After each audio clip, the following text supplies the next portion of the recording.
Sairam students, let's begin with the today's session of Class 8 Geography. Children, we are doing the revision of chapter number 4 of Geography. The chapter's name is Agriculture. Today we are doing the third part of this chapter. In our content, children, if you remember, we have already completed with the topic introduction is over, farm system, we have learnt about it. Even we have done types of farming, right? So in today's session, we will be dealing with the two topics, that is major crops and agricultural development.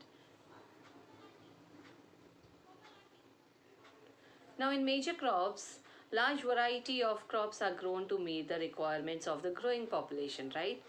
It is not only one crop is sufficient for the growing population. So variety of crops are grown, right? So crops also supply raw materials for agro-based industries. Major food crops are wheat, rice, maize and millets. Jute and cotton, these are the fiber crops. Important beverages crops are tea and coffee. Now let's begin with the first crop, that is the rice, major food crop. Rice is the major food crop of the world, right? This is what you all know. It is the staple diet of the tropical and the subtropical regions. Rice needs now the climatic conditions that are required for rice. It needs high temperature, high humidity and rainfall. It grows best in alluvial soil, alluvial clay soil, which can retain water. Now, China leads in the production of rice. Even the other countries which follow China are India, Japan, Sri Lanka and Egypt. And in favorable climatic conditions as in West Bengal and Bangladesh, 2 or 3 crops are grown in a year. So this is like the information related to the rice, okay, where it is grown, the climatic conditions required, the type of soil that is required for growing rice.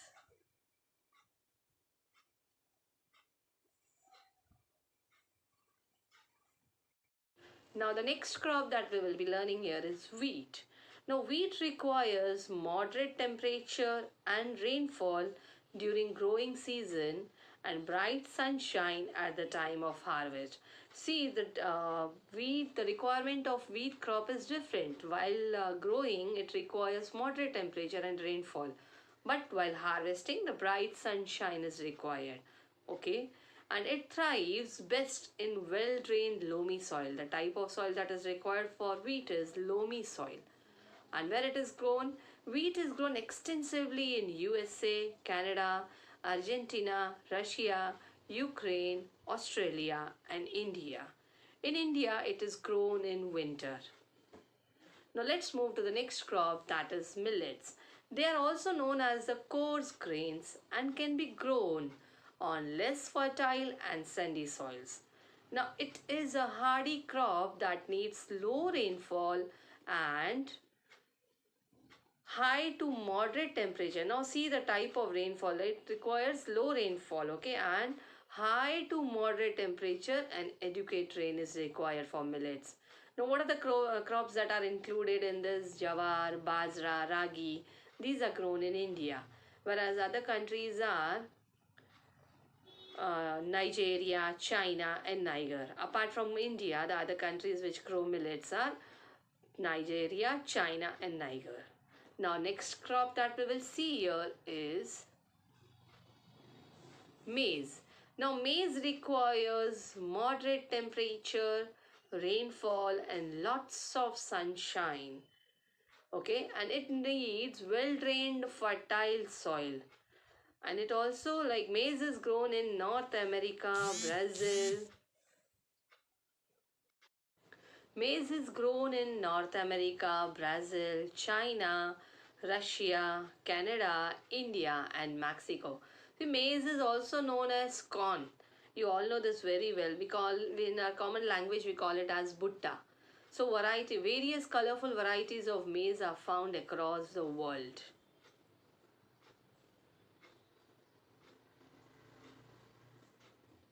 Now the next crop that we will learn here is cotton. Now cotton requires high temperature, light rainfall, 210 frost-free days. Children, this is related to cotton cultivation, so you have to remember this very well. See, any of climatic conditions you have to remember for each and every crop, but the special feature that is there, like 210 frost-free days and bright sunshine are required. Particularly, the number of days has been given here for cotton cultivation. 210 frost-free days and bright sunshine for its growth. Then it grows best on black and alluvial soil. Now the countries which are growing this, China, USA, India, Pakistan, Brazil and Egypt. These are the leading producers of cotton. It is one of the main raw materials for the cotton textile industry. You know the cotton is required for making the it is the one of the important raw material that the cotton textile industry is required. Then only they can make the material from the cotton. Otherwise, the basic raw material is the cotton cultivation here. Okay, and the leading producers are the China, USA, India, Pakistan, Brazil, and Egypt.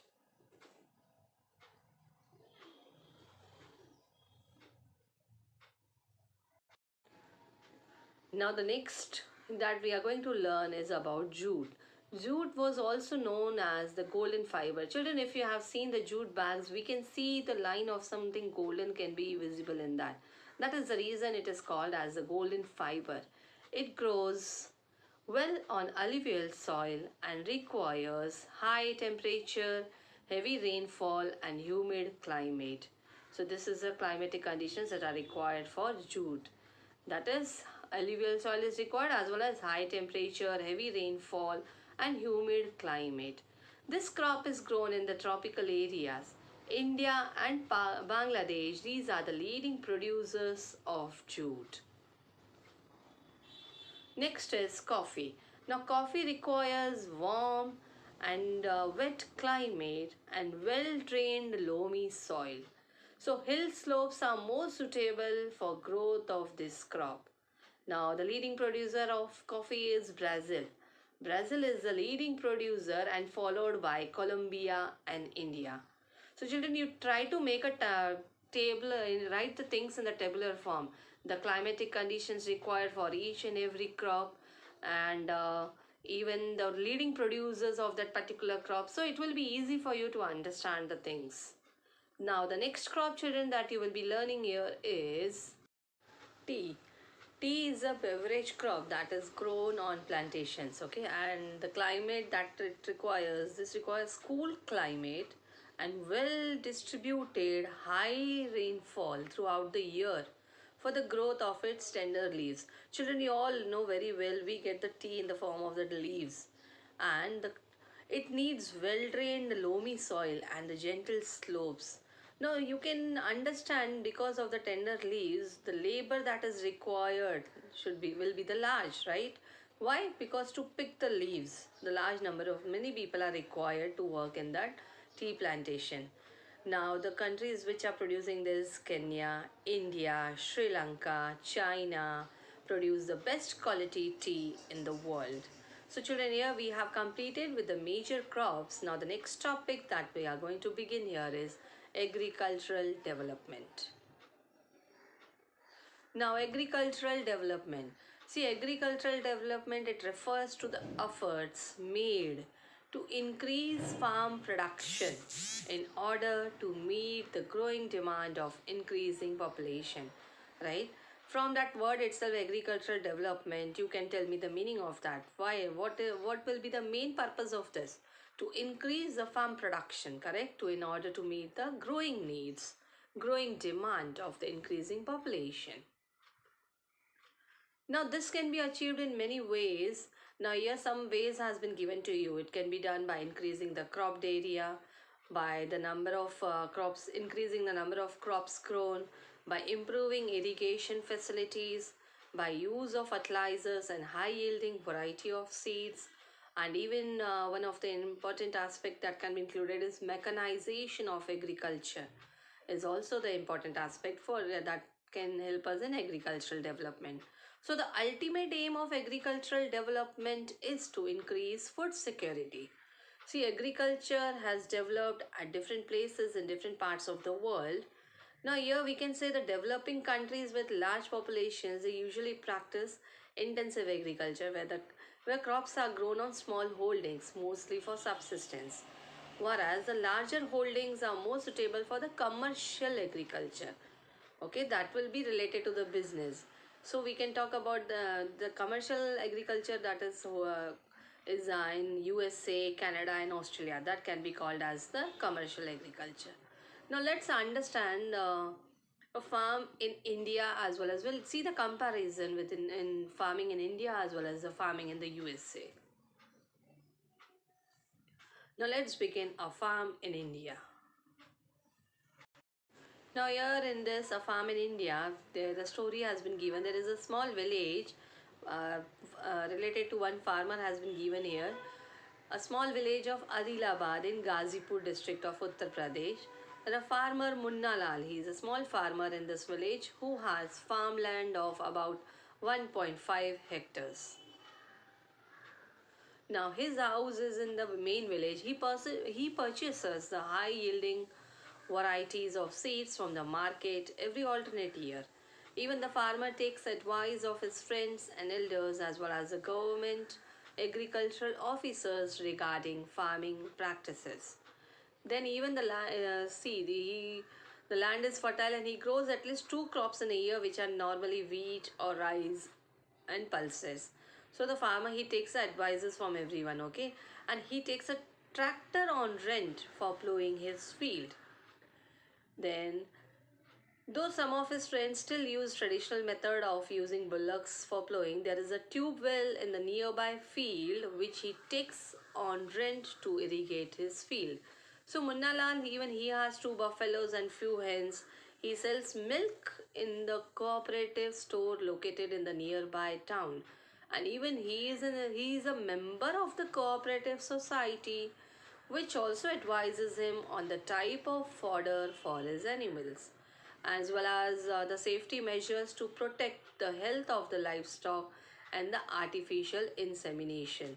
So he is a member of that cooperative society where he gets the guidelines for this. Even he takes, see, all the members of his family help him in producing in various farm activities. Sometimes he takes credit from a bank or the agricultural cooperative society. For what he takes a credit? To buy HYV seeds, that is high yield variety seeds and implements, okay, and he sells his produce in the mandi that is located in the nearby town.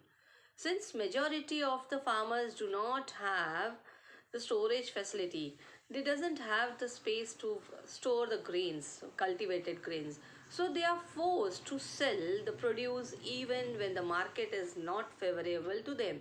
See what they will feel, instead of keeping it somewhere like this, like, because they don't have storage facility, so what is the option for them? They don't have any other option, they have to sell it out immediately. And whatever may be the market price, whether it is high or low, they will not worry about that. So market is not favorable, but then too they sell it. But in recent years, children, the government has taken some steps to develop the storage facilities for the farmers, so that they will not be forced to sell their grains on any price. If the market is not favorable, they will just keep that in the storage facility, in the storage, and they will sell it when the market has really the good rates, okay, for his crops. Then only he will sell it then. So this is what a farm in India. Now children, we are going to learn about a farm in the USA.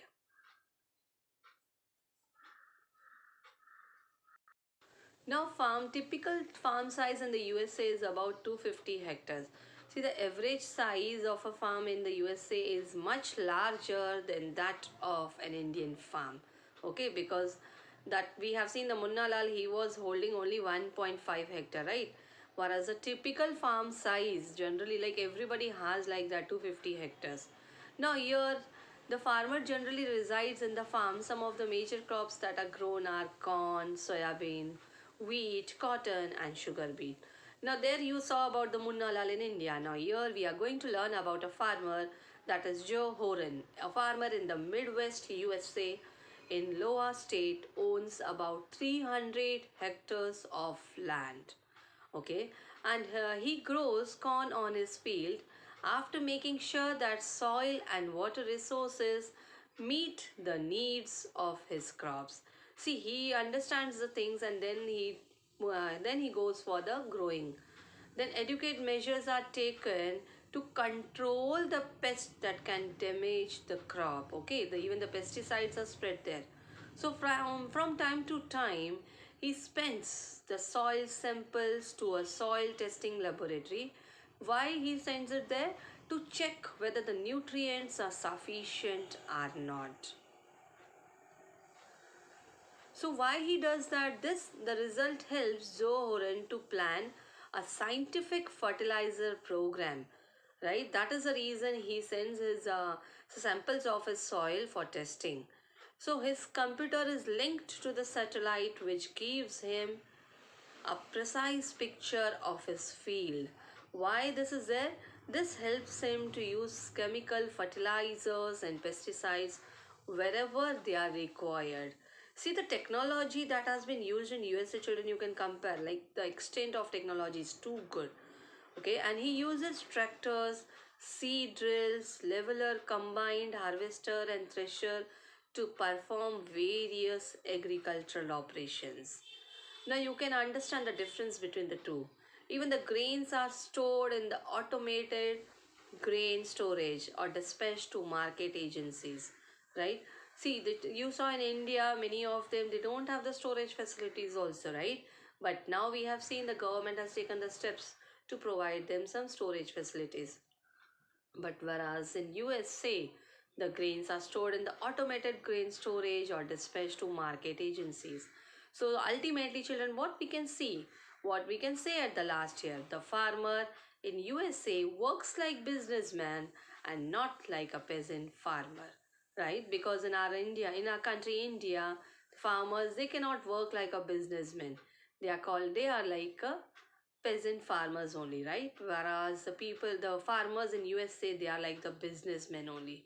So children, finally we have completed the revision of a chapter agriculture, chapter number 4 of geography. In today's session, you have learned the topics major crops and agricultural development. So see you in the next session with a revision of some new chapter, children. Till then, take very good care of your health.